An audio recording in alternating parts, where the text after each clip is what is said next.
What's going on, everyone? Juicebags here, and welcome back to Some Dungeon Defenders 2. Now, as I've been pushing Ascension higher and higher, I've been asked to do this video several times of really, is it worth it to max out a defense's ancient power points into both defense power and defense health? Now, obviously, we all know defense power kind of rules the roost, and just to get the defense power maxed, you're going to need to have 999 points to put into flame aura damage or defense power for that particular defense. Now, for the purposes of this video, I will be using just flame auras as it's a good go-to example that everyone is familiar with the numbers with. And then, of course, you need another 999 points to go into flame aura health.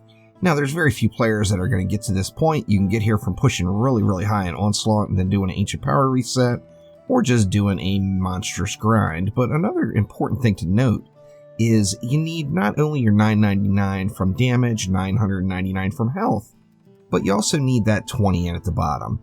So considering we get a power point for the defense category every 3 Ascension levels, with the 999, 999 plus 20, that means you would need 6,054 Ascension to fully max one defense. Now, in this situation, we'd only need 6,053, as we won't need that last utility point. Now, what I want to look at today is what is the benefit you really receive. As a go-to, I usually use either Destruction or Mass Destruction, Vampiric Empowerment, and Deadly Strikes on my particular flame auras, because I do have Defense Rate on as a mod. These would be the go-tos I would go with, or just get rid of Vamp altogether. For the case of this particular example, I do want to use Vamp, as that is where I'm going to get the additional power for putting points into defense health. Now, once again, the question is it worth it? Well, let's take a peek. Now, first things first, we know we've got to put Ascension into everything in the utility category. Let's go ahead and make sure that's all jacked up nice. And we're going to need 20 points into our defense speed, first things first, right out of the gates. And then let's go ahead and cap out that 999 for the defense power and take a look at it. Now, I do understand if you're comfortable using super small auras, Vampiric, Mass Destruction, and Destruction would be the power trio for 3 particular shards that you could put on there. However, I don't want the baby-sized auras, I want the big enchiladas, so I'm always going to use Deadly Strikes. Now, in this situation, we're at 1.46 million damage per second. This is including that Vampiric on there, however, of course, is not including any defense health, other than the defense health that I'm getting from the relic itself, which is that 19,000 there. Now, at 1.46 million tooltip DPS, that's pretty solid damage for a flame aura. Let's take a look at what it would be if we go ahead and jack that up even further. So let's go ahead and fill out those points into the defense health category as well. We're going to stick all 999 points into it just to see the true benefit from fully maxing one particular defense. So 6,053 Ascension levels required just to max one defense. That's a bit excessive. It takes a ton of grind. Is it worth it? Let's take a peek. Our flame aura is now doing 1.61 million tooltip DPS, which is what? 15?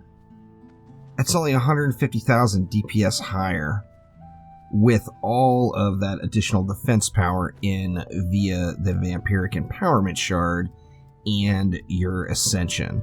Now, to me, that doesn't seem like it's a very good value. So, anyone who pushes past the point of being able to max one defense, you know, eventually, if you keep playing the game, you'll get enough Ascension points to fill everything in. That does not seem like it's a very big value to me at 1.61 million. Versus the 1.46 million tooltip DPS that was there previously.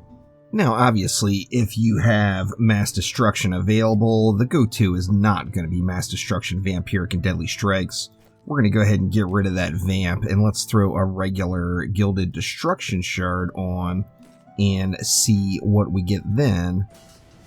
Now we're at 1.79 million, so you get a much better benefit of using Mass and Destruction versus Mass and Vampiric, or Destruction and Vampiric, whatever the case is. Now, if you don't have mass, then obviously Destruction and Vamp is going to be your go-tos. If you do have mass, double stack them, Mass Destruction and Destruction.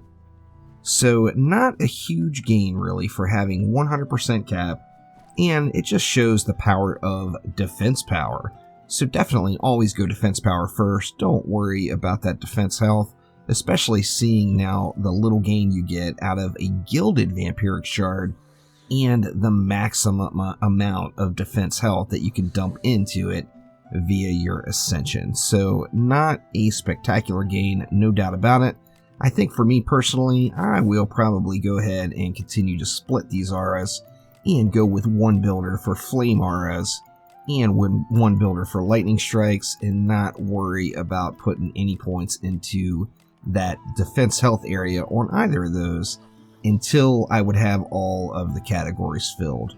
Now, obviously, in a perfect world, you'd want to have one builder, one hero doing all of the jobs. That's not realistic as far as maximizing in Dungeon Defenders 2.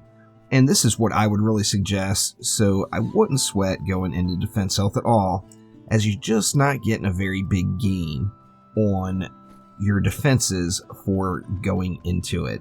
Now, obviously, every defense is going to scale a little differently. Some are better than others. And for this example, just wanted to do that Flame Aura, as it is such a standardized, normal go-to defense.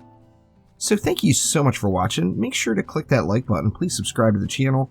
Let me know down in the comments below if you have any questions regarding anything Dungeon Defenders 2, and I'll do my best to get those questions answered. So thank you once again, and I will see you next time around. Take it easy.